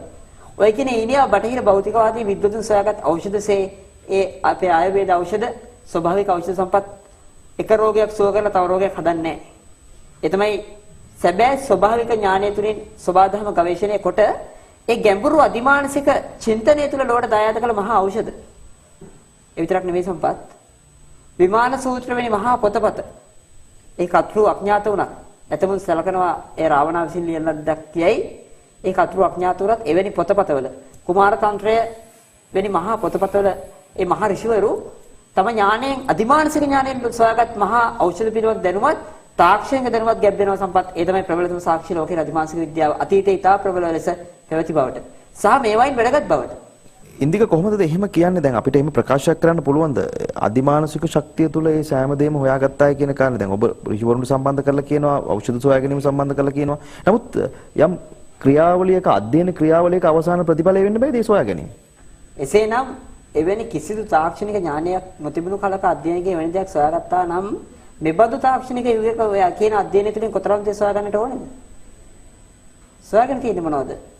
වර්තමානයේ තුල. ඉතා පැහැදිලි සම්පත්. ලෝකේ ඥාන ගවේෂණ ක්‍රම දෙකක් තිබුණා සම්පත් ඔබ දන්නවද දන්නේ නැහැ. එකක් ධ්‍යාපනය අනික අධ්‍යාපනය. අධ්‍යාපනය කියන්නේ සම්පත් ධ්‍යාපනය එහෙම නැත්නම් ධානය වඩන්න තරම් ආත්ම ශක්තියක් නැති පෞරුෂයක් නැති බුද්ධිහීන පුතඥයාගේ විෂයක්. ධ්‍යාපනය කියලා කියන්නේ මනස තමාගේ අතුලාන්තයේ සොයා අතුලාන්තයේ ගවේෂණය කරලා ඒ අතුලාන්තයෙන් විශ්වය තමා පිළිබඳව අවබෝධ කරගෙන ඒ තුලින් විශ්වයට මහා ඥානයක් දායත කරන ක්‍රමයක්. අධ්‍යාපනයේ නෙවෙයි සම්පත් ඔය සීල ඖෂධ භාගත ධ්‍යාපනය. අධ්‍යයනයේ වෙනුවට ඍෂිවරු ධානය තෝරගන්නවා. අධ්‍යයනය කියලා කියන්නේ මේ මනස අවුල් කරන, මනස තව තවත් කුතුහලයටපත් කරන කෙලවරක් නැති හිස් නිස්සාර දෙයක් සම්පත්. අධ්‍යයනය අත්හැරලා ධානයට සමය දුනොත් යම් කෙනෙක් නිර්වෘල් අවබෝධයක් ඕනම විෂයක ගැඹුරටම දකින්න පුළුවන්. ඔබ කියනවා නම් මේ අద్భుත අධ්‍යාපනයක් කියලා සම්පත් වර්තමානයේ ඇමරිකාවේ ඉන්න මහා ක්වොන්ටම් භෞතික විද්‍යාඥයා තමයි දීපක් චොප්‍රා, ඉන්දියානු ජාතික. දීපක් චොප්‍රා කියනවා සම්පත් මේ භෞතික ශරීරය නැත්නම් මිනිස් ජීවිතය කියන්නේ power and data එකතුවක්. ඒ මේ ශරීරය තුළ තියෙන්නේ තොරතුරු සහ දත්ත පමණයි කියලා. ඔව් කියනවා සම්පත් පැරණි ඍෂිවරු යම් දහක් දැක්කොත් ශාකයක් දැක්කොත් ඒ ශාකය ළඟ පద్මාසනෙන් හෝ භද්‍ර පරයන්කයෙන් ඉඳගෙන පළමුව ධානයට සමාදිනවලු. ධානගත කරනවලු තමන්ගේ මනස. ඊළඟට මේ භෞතික ශරීරයෙන් කරජ කයෙන් මනෝමය කය එළියට ගන්නවලු. එළියට අරගෙන ඒ මනෝමය කය අර ශාකයේ පුරාවට යවලා බලනවලු සම්පත් මේ ගහේ කොළෙන් අතු වලින් මුල් වලින් ගෙඩි වලින් මොන මොන රෝග වලටද ප්‍රතිකාර කරන්න පුළුවන් කියලා. මෙන්න මේ විදිහට කියලා ලෝකෙට ආයුර්වේදය දායාද කළේ නූතන මහා ක්වොන්ටම් භෞතික විද්‍යාඥ දීපා චොප්‍රා කියන ඔහුගේ පොතපත තුල. තාවට කලින් අපි ආයෙත් ඉන්දික ගාවට යනවා. තවත් පොඩි පොඩි දේවල් ටිකක් තියෙනවා අපිට කතා කරන්න. ඉන්දික අධිමානසික විද්‍යාවත් එක්ක ඔබ ඉන්නේ පෙරදිග මතයේද අපරදිග මතයේද? මහා කවි කාලිදාසව පහළ ඇති ඉන්දියාවේ. කාලිදාසයන් තැනක කියනවා නූතන වූ සියල්ල නිවැරදියයි හෝ පැරණි වූ සියල්ල යහපත්යයි බුද්ධිමතුන් නොපිළිගත යුතුයි කියලා සම්පත්. ඒ නිසා පැරණි පෙරදිග අධිමානසික විද්‍යාවවත් යෝග විද්‍යාවවත් නූතන බටහිර පැරාසයිකොලොජි කියන ක්වොන්ටම් වාදයේ ක්වොන්ටම් භෞතික විද්‍යාව සමග සුසරව ඒකාත්මික ගමනක යන බටහිර අධිමානසික විද්‍යාවවත් පරම සත්‍යසේම වැළඳගන්නේ නැහැ සම්පත්. ඒ දෙකෙන්ම මට ගන්න පුළුවන්, මට පිළිගත හැකි, මට ප්‍රයෝජනෙට ගත හැකි අංශයන් මම ප්‍රයෝජනෙට ගන්නවා සම්පත්. ඉන්දික කෙනෙකුගේ ඕරායක ඔස්සේ කෙනෙකුගේ ඕරායක බලලා කියන්න පුළුවන් කමක් තියෙනවද ওই විද්‍යාවට අනුව? අධිමානසික ලාභියෙද්ද ඒ ශක්තිය හොඳට තියෙන කෙනෙක්ද කියලා? ඔව්. ඕරායක කියන එක ඔය මෑතක මේ සිමියන් කිර්ලියන් කියන රුසියානු ඡායාරූප ශිල්පියාට පරීක්ෂණයේ වුණු අත්දැකීමක් නිසා නිර්මාණය වෙන කිර්ලියන් කැමරාව හරහානේ සම්පත් බටහිර විද්‍යාඥයන් ඔක හඳුනගන්නේ. නමුත් ඕක අපේ පෙරදිග විද්‍යාවේ ඉතා ඈත ඉඳලා හැදින්වෙනවා බ්‍යාම ප්‍රභාව කියන නමින්. ඒතර මේ බ්‍යාම ප්‍රභාව රශ්මි මණ්ඩලය කොයිතරම් දුරට ප්‍රබලද කොයිතරම් දුබලද කියන කාරණය මත ඔහුගේ අධිමානසික ශක්තිය පමණ නෙවෙයි. ඔහුගේ පෞරුෂ ලක්ෂණ, ගති ලක්ෂණ සහ ලෙඩ රෝග ගැන පවා කියන්න පුළුවන් සම්පත්. එතකොට මේ යෝගීවරු අනුන්ගේ හිත කියවන්නේ ඔය ඕරා එක දිහා බලලා. ඒ හිත කියවන ක්‍රම කීපයක් තියෙනවා. දැන් මට ඔබේ සිත කියවන්නට අවශ්‍ය නම් මම චතුත්ථ ධානයේ සමයේදී පරිචිත්ත විඥානය ලැබු යෝගීවරයෙක් නම් මට පුළුවන් ක්‍රම කීපයක් තිබුණා. එකක් මම S2 පියාගෙන ඔබව අරමුණු කරගෙන කෙලින්ම ඔබේ හෘදය වස්තුවට මනස එල්ලකොට ඔබේ හෘදය වස්තුව තුල ලේ ධාතුව ක්‍රියාත්මක වෙන ආකාරය දිහා බලලා ඔබේ සිතුවිලි කියවන්න පුළුවන් සම්පත්. ඔබ දැන් ඉන්නේ මොනසේ වගේ සිතුවිල්ලකද කියලා. එසේ නැතිනම් ඔබේ පිටතට විහිදෙන ඕරා එක දිහා අධ්‍යාත්මික ඇසින් එහෙම නැත්නම් මනෝමයකයින් මනෝමය ඥාණයෙන් බලලා ඒ ඕරා එකේ වර්ණ අනුව ඔබේ සිතුවිලි ගැන කියන්න පුළුවන් සම්පත්. බොහෝ විට යෝගීවරුන් කරන්නේ ඔය ඕරා එක දිහා බලලා සිතුවිලි ගැන කීම සහ ලෙඩ රෝග ආදී හඳුනා ගැනීම. අපේ ශරීරයට යම් බලවේගයක් ඇතුල් වීම. මේ ඕරා එකේ ශක්තිය අඩු වීමත් එක්ක. එහෙම අවස්ථාවකින්දික අධිමානසික ලාභියෙකුට මේ සිදුවීම වෙන්න බැයිද? අපි හිතමු කමාන්ඩෝ කෙනෙක් ඉන්නවා යම් ගමක. ඒ කමාන්ඩෝ වරයාට සම්පත් සාමාන්‍යයෙන් ගමේ ඉන්න ඔය සාමාන්‍ය ඡණ්ඩියකින් තර්ජනයක් කෙල්ල වෙන්න තියෙන ඉඩකඩ අඩුද වැඩිද? අඩුයි නේද? අඩුයි නැතිම තරම්. හැබැයි ඒ කමාන්ඩෝ වරයාට දරුණු ත්‍රස්තවාදියෙකුගෙන් අභියෝගයක් කෙල්ල වෙන්න බැරිද සම්පත්? පුළුවන්. යෝගීවරයෙක් වෙන්න සම්පත් භූත බලවේග වලින් වෙන බලපෑම් නම් අඩුයි තමයි. ඒ කියන්නේ භූත බලවේග වල හානි කරන්න බෑ තමයි. හැබැයි සමහර අය ඉන්නවා සම්පත් මේ හිතුවක්කාර සහ බොහොම මේ පාතාල මට්ටමේ දේව කොට්ටාශ සම්පත්. යක්ෂණ වෙන හඳුනන. හැබැයි අන්නේ දේව කොට්ටාශ වල තර්ජනයේ ලක් වෙන අවස්ථා තියෙනවා. උඩ උදාහරණයක් කියන්නම්. මේ සරියුත් මහරහතන් වහන්සේ එක අවස්ථාවක මේක තියෙන්නේ සම්පත් කුද්දක නිකායේ උදාන පාළිය. කෙනෙකුට අවශ්‍ය නම් කියවන්න පුළුවන් නිසායි මම උල්ලාසය කියන්නේ. කැමති කෙනෙකුට බලන්න පුළුවන්. සරියුත් මහරහතන් වහන්සේ ධානසුවෙන් මේ ධානයේ සමවැදිලා ඉන්නවා සම්පත් එක්තරා ස්ථානයක. ඉතින් මේ මෙතනින් අහසින් ගමන් කරනවා දිව්‍යමය යක්ෂ සේනාධිපතිවරු දෙන්නේ. ඒ කියන්නේ දෙවිවරුන් ඔවුන් පෙරපින් බලෙන් හැබැයි ඔවුන් අර දුෂ්ට සිතුවිලි නිසා යක්ෂයන් නමින් තමයි හඳුන්වන්නේ. ඒක යක්ෂ සේනාධිපතිවරයෙක් කියනවා මට හරි ඒ කියන දවස් සම්පත් සරියුත් මහ රහතන් වහන්සේ හිස බාපු දවස. මට හරි ආසයි කියනවා මට මේ ආසාවක් දෙන්නවා කියලා කියනවා සරියුත් මහ රහතන් වහන්සේගේ අර ශ්‍රමණයාගේ දිලිසෙන තට්ටේට පහරක් ගන්න සම්පත්. ඊට පස්සේ අනිත් යක්ෂ සේනාධිපතිවරයා කියනවා මේ ශ්‍රමණයා 이르දි බල සම්පන්න ශ්‍රමණයෙක් වෙන්න පුළුවන්. මේ ශ්‍රමණයා ධානලාභියෙක් වෙන්න පුළුවන්. ඔබ මේ ශ්‍රමණයාට හිංසා කිරීම තුළ ඔබට අනර්ථයක්මයි සිද්ධ වෙන නිසා ඔබ අදහස අත්හරින්න කියලා. මේ යක්ෂ සේනාවේ නෑ දෙවනුවත් කියනවා නෑ නෑ මට හරි ආසයි කියනවා අර ශ්‍රමණයාගේ දිලිසෙන තට්ටේට පහරක් දෙල්ල කරන්න. අර අනිත් යක්ෂ සේනාධිපතිවරයා තුන්වරක්ම ඔහුව වළක්වන්න උත්සාහ කරන නමුත් අසාර්ථක වෙන අන්තිමට සරියුත් මහ රහතන් වහන්සේ කිසිර තද බල පහරක් ගන්නවා සම්පත්. මේ යක්ෂ සේනාධිපතිවරයා උදානපාලිය කියනවා මේ පහර කොයිතරම් සැරද කියනවා නම් කොයිතරම් ධර්මද කියනවා නම් සද්දන්ත කුලේ ඇතෙකුට මේ පහර ගැහුවා නම් එයා තා එතන මැරලා වැටෙනවා කියලා කියනවා. ප්‍රබල ඉතා ශක්තිමත් ගල් පර්වතයක ගැහුණා නම් ගල් පර්වතයේ කෑලි 7කට කැඩෙනවා කියලා කියනවා. ඒ තරම් ප්‍රබලයි මේ පහර. හැබැයි සරියුත් මහ රහතන් වහන්සේ දැන්න කියන සම්පත් පුංචි හිසේක එක්කමක් විතරයි. ඒ නිසා අදිමානසික ලාභයෙන්ට අර කමාන්ඩෝ වරුන්ට ගමේ චණ්ඩින්ගේ තර්ජන නැති වුණාට ත්‍රස්තවාදීන්ගෙන් ප්‍රබල මට්ටමේ මත්කුඩු ජාවාරම්කාරයන්ගෙන් තර්ජන එල්ල වෙන්න පුළුවන් වගේ ප්‍රබල මට්ටමේ අදිමානසික බලවේග වලින් තර්ජන එල්ල වෙන්න බැරි කමක් නෑ සම්පත්.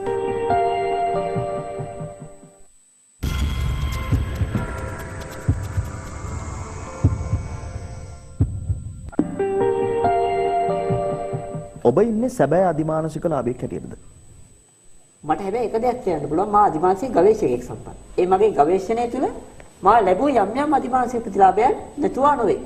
නමුත් මම කිසිසේත්ම කිසිදු විටක මා පූර්ණ අධිමානසික ලාභයක් ලෙස හඳුන්වන්නේ නෑ සම්පත්. මම මේ පූර්ණත්වයට කරා ගමන් කරමින් ඉන්න ශිෂ්‍යයෙකු පමණයි.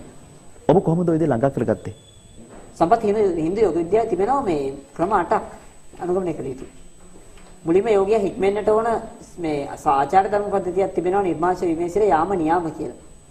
ඊළඟට එයා යෝග ඉරියව් පුරුදු කරන්න ඕනේ ආසන කියලා. ඊළඟට ප්‍රාණයාම නමින් සම්පත් ප්‍රගුණ කරන්නට ඕනේ මේ ශ්වසනය සම්බන්ධ ශ්වසනය හුරු කිරීම. ඒ හුස්ම කාලය රඳවාගෙන ඉඳීම, හුස්ම නොගෙන ඉඳීම, ශ්වසන රිද්මය සම්බන්ධ අභ්‍යාස.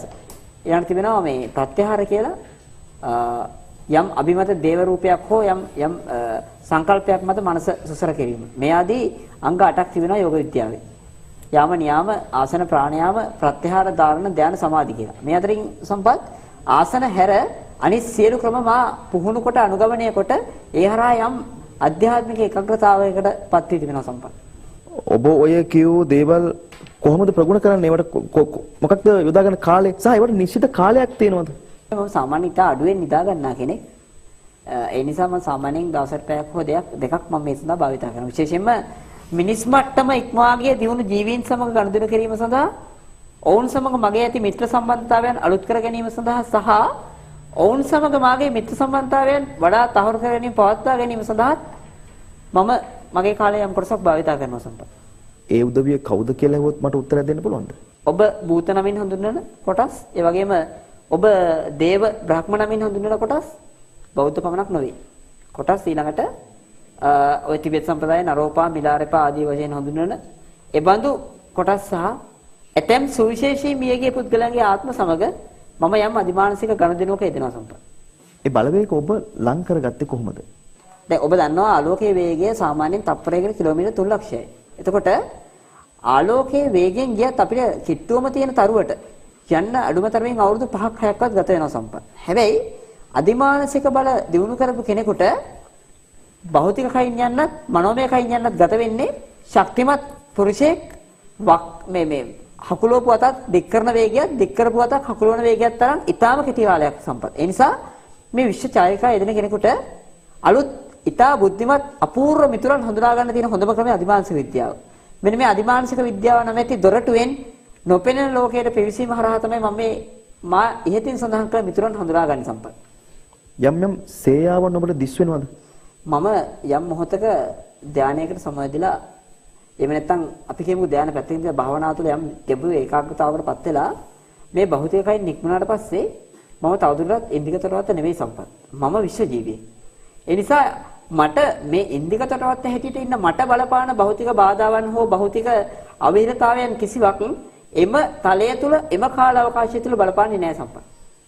ඒ ඒකාග්‍රතාවය ඔබේ මනසට ඇඟට දැනෙනකොට ඉන්දික ඔබේ සිත සහ කය ක්‍රියාත්මක වීම ගැන මට තව ටිකක් පැහැදිලි කරන්න. ඒක ඔබට මොනවද දැනෙන්නේ? ඔබට මොනවද ඇහෙන්නේ? සුවිශේෂී අපූර්ව අත්දැකීමක් හැටියට දැනෙනවා පළවෙනි ආධුනික මට්ටමේ ඉන්න අවස්ථාවක. නමුත් මේ නිතර නිතර ප්‍රගුණ කරපු යෝගීවරයෙකුට සම්පත් දෙවියෙක් භූතයෙක් හෝ පිටසක්වල ජීවීන් යනුවෙන් හඳුන්වන ඉතා දියුණු ජීව කොටාශයක් සමග ගනුදෙනු කිරීම හැඟෙන්නේ හරියට මේ ඔබත් මමත් කතා කරගෙන ඉන්නවා වගේ බොහොම සරල දෙයක් හැටියට. ඒ නිසා එය සුවිශේෂී දෙයක් වෙන්නේ නැහැ. ඔබේ ওই මානසික ඒකාග්‍රතාවයට පැමිණිලා ඔබේ මනසින් ඔබට වෙන ස්ථානයකට ගිහින් එන්න හැකියාව තියෙනවද? මනෝමයකයින් යන්නට පුළුවන්. හැබැයි එහි යම් අවධානමක් තිබෙනවා සහ ඒ වෙනුවෙන් කළ යුතු කාර්යයන් කීපයක් තිබෙනවා. එකක් ශරීරයට ආරක්ෂාව සැපේ යුතුයි වෙනත් පහත් භූතාත්මයන්ගේ ශරීරයට හානියක් වීම රැකීම සඳහා. දෙක තමයි සම්පත් ඊට තාම හොඳ නිදහස් පරිසරයක් තිබෙන්නට ඕනේ. ඒ හරහා චිත්ත ඒකාග්‍රතාවයකට සමවැදීමෙන් භෞතික කයත් හැ හොඳින් දිනු කරපු යෝගීවරයෙකුට මේ පෘථිවිය තරඟට පමණක් නෙවෙයි මන්දාගෙන සුපිරි මන්දාගෙන දක්වාම යන්නට පුළුවන් සම්පත්. ඒ අත්දැකීම් ලබන්නට පුළුවන්. බටේ රටවල ඇස්ට්‍රල් චාරිකා නමින් ඇස්ට්‍රල් ට්‍රැවල්ස් නමින් මෙවැනි දේවල් අධිමානසික ආයතනවල අධිමානසික පන්තිවල පුහුණු කරලා ප්‍රායෝගිකව ක්‍රියාත්මක කරන සම්පත් බටේ අධිමානසික විද්‍යාවේ පවා. ඔබ ඔය කියන්නේ ලෝකයේ මේ සම්බන්ධයෙන් කතා බහට ලක් වෙන කාරණා මම ප්‍රශ්න කරන්නේ ඔබට ඒ හැකියාව තියෙනවද කියන එක. ඔව් සම්පත්.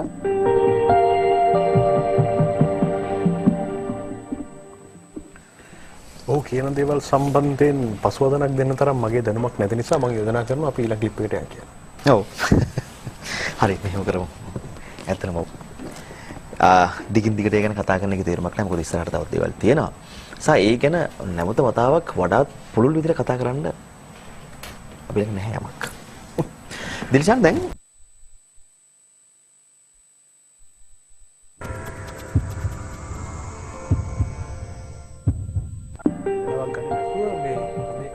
භාෂාව කියලා කියන්නේ මේ මොනවද මේ මිනිස් ජීවීන් වල අපි අපේ භාවිතයට හදාගත්ත ඊටාම පටු ඕලාරික දෙයක් විතරයි සම්පත්.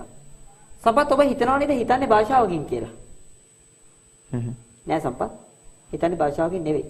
භාෂාව කියලා කියන්නේ අප හිතන දේ තේරුම් ගන්නා විදිය විතරයි. සිතන්නට හෝ සිතුවිලි වලින් sannivedanaya කරන්නට භාෂාවක් අවශ්‍ය නැහැ.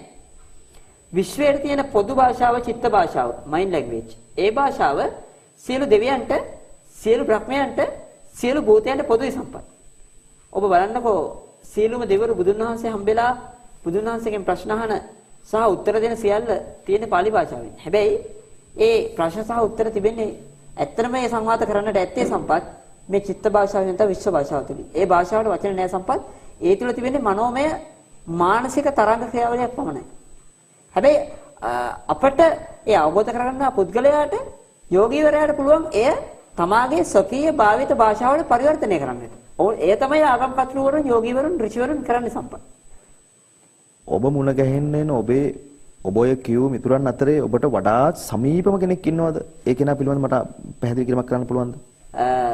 මම කලිනුත් කිව්වා වගේ ඊටාම පහළ මට්ටමේ සිටින භූතයන්ගේ ඉඳලා මහේශාක්‍ය දිව්‍ය රාජයන් දක්වා යම් සම්බන්ධතාවයක් යම් ගන්ධයක් තිබෙනවා සම්පත්. හැබැයි අවංකව ඇත්ත වශයෙන් කියන්නට ඕනේ ওই මහේශාක්‍ය දෙවියන් අතර සිටින සතරවරන් දෙවිවරු මෛත්‍රී බෝසත්න් වහන්සේ වැනි අය සමග සංවාද කරන්නට ගනුදෙනු කරන්න ඉතා අපහසුයි සම්පත්. ඒ නිසා ওই මහේශාක්‍ය දේව කොට්ටාශ නම් මට හමු වෙති වෙන අවස්ථා අඩුයි සම්පත්. නමුත් මට කීප වතාවක් හමු වෙති වෙනවා යම් ඇතන් ආගමිකයන් ඉතා භක්තියෙන් ප්‍රබලව වන්දනා කරන කාන්තා චරිතයක් දේව බලවේගයක් ලෙස මම නම මේ මොහොතේ කියන්නට කැමති නෑ සම්පත්. හේතුවක් තිබෙනවා. එතුමිය හමු අවස්ථාවේදී එතුමිය හමු බවට මට පිළිගැනීම සඳහා මම සාක්ෂියක් හැටියට ඉල්ලුව අවස්ථාවේදී එතුමිය විශේෂ ගණිත සමීකරණයක් මට ලබා දුන්න සම්පත්. වසර 199ක් ඇතුළත ඕනෑම දිනයක් සතිය මොන දවසක්ද කියලා තප්පර 10ක් ඇතුළත කියන්නට පුළුවන්. එතුමිය සඳහන් කරපු දේ තමයි එය ඇත්තනම් එතුමිය හමු කරන සත්‍යයක් බව මනෝවිකාරයක් නොවන බව පිළිගන්න කියලා. ඒ ක්‍රමය අදට සත්‍යයි සම්පත්. ඒ ක්‍රමය මම අදට භාවිතා කරනවා. ඒ සාක්ෂිය තුල මම මගේ අභ්‍යන්තරයෙන් මායි පිළිගන්නවා. ඊළඟට සම්පත් මෑතක දැනට වසර කිහිපයකට පෙර මියගිය ඉන්දියාවේ සුප්‍රසිද්ධ ඉන්දියානු ආධ්‍යාත්මික නායකයෙක් සමග මම මේ දිනවල ඉතා දැඩි ආධ්‍යාත්මික ගනුදෙනුවක් කරනවා සම්පත්. නම් වශයෙන් කියන්නට අවශ්‍ය නැහැ. ඔබ මොනවද ප්‍රායෝගිකව අත්හදා බලලා තියෙන්නේ? සම්පත් මම එක දෙයක් ඔබට කියන්නම්. ඔබ දන්නවනේ බෞද්ධ සාහිත්‍යයේ සඳහන් පාණ්ඩු කම්බල සොයලාසනේ. ඒ කියන්නේ සම්පත් දැන් සක්දෙවිඳු අසුන්ගෙන සිටින අසුන මේ මිනිස් ලෝකෙ සිටින යහපත් පුද්ගලයෙකුට කරදරයක් වුවිට උණු වෙන බවනේ සම්පත්. සමන් සාහිත්‍ය කතාව ඕකනේ. සැබවින්ම මෙහි සිදුවෙන්නේ සම්පත් ඔය තවුසාව නමින් අපි හඳුන්වන ඊටාම දියුණු ඒ ජීවිතලය තුළ ඒ ජීවිතලයට අදාළ නායකයන්ගේ අසුන් වලට සම්පත් සම්බන්ධ කරලා තිබෙනවා. මම කියන්නේ මා එවැනි මනෝමය චරිකාවකදී අද්දුටු කරුණු කීපයක් සම්බන්ධ කරලා තිබෙනවා සම්පත් එවැනි නායකයන්ගේ අසුන් වලට ඊටාම දියුණු අධිතාක්ෂණික උපකරණ පෘථුවියේ වෙනි තලවල සිටින මිනිසුන්ගේ ඕරා දකින්න පුළුවන්. ඔබ දන්නවා දැන් අපේ හබල් වෙනි දුරේක්ෂ වලින් ඈත තිබෙන ඉතා ඈත තිබෙන තරු දකින්නට පුළුවන් පැහැදිලිව. එතකොට ඊටාම පිවිතුරු ප්‍රසන්න ඕරා එකක් තිබෙන. ඒ නිසා යහපත් ආධ්‍යාත්මයක් තිබෙන අයෙකුට කරදරයක් හිංසාවක් වන විට අර උපකරණයෙන් සංඥාවක් යවනවා ඒ පද්ධතියට ක්ෂණිකව සම්පත්. ඒ හරහා ඒ පද්ධතිය විද්‍යුත් ශක්තිය තුළින් උණුසුම් වී අදාළ පද්ධතියේ බාරව සිටින කෙනාට දැනුම් දෙනවා අසුන්ගෙන සිටින කෙනාට මෙවැනි දෙයක් වෙනවා වහා ක්‍රියාත්මක වෙන්න කියලා. ඉන්නතර ඔවුන්ගේ ශක්තියන් හරහා ක්‍රියාත්මක වෙනවා සම්පත් ඒ අදාළ පුද්ගලයාව මුදවා ගැනීමට. ඒ තමයි සම්පත් ඔය පාණ්ඩුකම්බල සෛලාසනය කියලා කියන සාහිත්‍ය සංකල්පයේ මා දන්නා මාසයක සැබෑ විද්‍යාත්මක පදනම.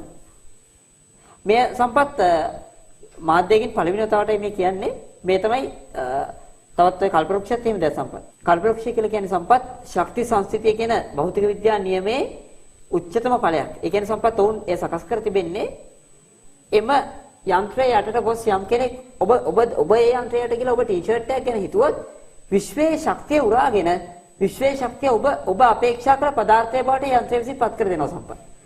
ශක්තියත් පදාර්ථත් අතර අන්‍යයන් සම්බන්ධයක් තිබෙන නිසා පදාර්ථ ශක්තිය බවට ශක්තිය පදාර්ථ බවට පත් කර හැකි නිසා සම්පත් ඔවුන්ට කිසි දිනක භෞතික ද්‍රව්‍ය වලින් ඉයක් වෙන්නේ නැහැ. ඒ නිසා තමයි ඔය දේවතල වල බොහෝ සම්පත් වලින් ආඩ්‍යයි කියලා කියන්නේ සම්පත්. එය පුදු ෆැන්ටසියක් හෝ භක්තියෙන් පිළිගත යුතු දෙයක් නෙවෙයි.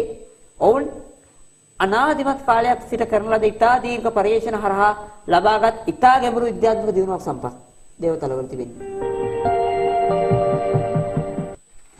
ජ්‍යොතිර්වේදයෙන් පටන් අරගෙන අන්තිමට භෞතික විද්‍යාව දක්වාම කතාව වෙනම තැනකට යනවා. දැන් සාමාන්‍යයෙන් අපි දන්න කාරණාත් එක්ක දිල්ෂාන් තාර්කිකව පොඩ්ඩක් හිතලා බලුවොත් එම දැන් ඔබ කිව්වා වගේ ජ්‍යොතිර්වේදය නැත්නම් අධිමානසිකත්වය සහ මේ විශ්ව ශක්තිය කියන කාරණාත් එක්ක බොහෝ දෙනෙක් අද බොරු කරන්න උත්සාහ කරනවා දිල්ෂාන්. ඒ කියන්නේ අර තමාට සේවය කර ගැනීම සඳහා තමයි මේ දේවල් කරන්නේ. නමුත් ඉන්දික ළඟ මොකක්දෝ දෙයක් තියෙනවා. ඉන්දිකටම ආවේනිකව ඉන්දික හොයාගත්ත දෙයක් දැස නොපෙනුනත් ඉන්දික කවුරු හරි කෙනෙක් එක්ක ගනුදෙනු කළා මේ දැනුම ලබාගත්තු බව අපිට පෙනුණා. අර ඉන්දික කියපු ගණිත කර්මය අපි අභ්‍යාස කරලා බැලුවානේ. බැලුවා. ඒක තමයි දැන් මම කියන්න ඕනේ දැන්. ඒ අභ්‍යාස දැන් අතීතයේ වසර ගණනාවක් පස්සටත් ඒ වගේම අනාගතයේ ඉදිරියටත් වසර ගණනාවක් ඉන්දිකට දිනේ කියපු සැනකින් තප්පර ගණනකින් දවසකවද්ද කියලා කියනවා. අපි 2020 10 වෙනි මාසේ පළවෙනිදා කවද්ද දැවුවත් අනිවාර්යයෙන්ම කියනවා එදා දවස. ඒ නිසා ඒ සියලු දේවල් පටිගත කරගත්තා සහ දැන් කේන්ද්‍ර සටහන නැත්නම් ජන්මලාභියාගේ ජන්ම සටහන ඉන්දිකට දුන්නාට පසුව ඉන්දික ලග්නය සහ නවාංශකය බලලා අදාළ උපන් දිනය සහ ඒ ජන්ම සටහනේ තියෙන බොහෝ විස්තර නිවැරදිව කියනවා. එහෙම කියන ජ්‍යොතිර්වේදීවරු අපි අහලා නැහැ නේ. දැන් ඉන්දික පවා ප්‍රත්‍යක්ෂ කරලා කියනවා එහෙම කියන ලෝකේ කිසිම කෙනෙක් නැහැ කියලා. ලංකාවේ අපි ජ්‍යොතිර්වේදය ගැන දන්නා කාරණාත් එක්ක කතා කරත් එහෙම අපිට ජ්‍යොතිර්වේදය හම්බෙන්නේ නැහැ. ඒ නිසා ඉන්දික ළඟ මොකක්දෝ ප්‍රායෝගික සත්‍යක් තියෙන කාරණේ අපිට වැටහුණා. ඒ සියල්ල පටිගත කරලා තියෙනවා.